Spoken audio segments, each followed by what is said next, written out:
ముత్తుకూరు మండలంలో వచ్చి ఈ షామియాన్ కింద మనం ధర్నా చేసే కాడికి దిగజారేమంటే ఈ కూటమి ప్రభుత్వం చేసిన దారుణాల్లో ఇది ఒక భాగం కామ్రేడ్.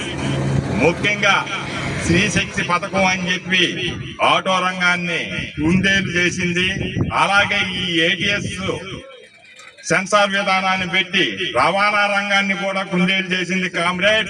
మూలికై నక్క మీద తాటికాయ పడ్డట్టు ఈ కూటమి ప్రభుత్వం అంటే 3 పార్టీలు చేరి కూటమిగా చేరి వచ్చిన అందిని కాడ అందుకున్నట్టు వీళ్ళు చేస్తున్న ప్రైవేటు దారుణాలకు మన కామ్రేడ్స్ బలైపోతున్నాం కామ్రేడ్స్. ఈ రోజున ఈ ముత్తుకూరులో జిల్లా వ్యాప్తం ఉన్న ఆటో కామ్రేడ్స్ అంతా వచ్చి రోడ్డు మీద ధర్నా చేస్తున్నాం అంటే పరిస్థితి ఎంత కాటికి దిగజారిందో తెలుస్తుంది కామ్రేడ్స్.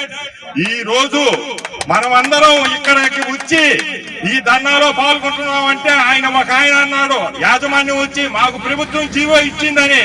ఎక్కడి నుంచి ఇచ్చింది? మాది ప్రజా ప్రభుత్వం అనింది. ప్రజలు అంటే ఎక్కడి నుంచి వచ్చినారు? ఈ కార్మికులు కూడా ఆ ప్రజల్లో ఉండేవాళ్లే.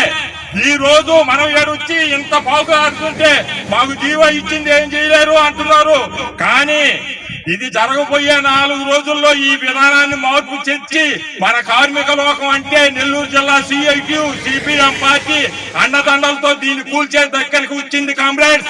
దీన్ని మనమందరం ఐకమత్యంతో ఒక కమిటీగా ఏర్పడి దీన్ని కూలదోసే దిశగా పయనిస్తామని ఇందు మూలంగా తెలియపరుస్తున్నాను కామ్రేడ్స్.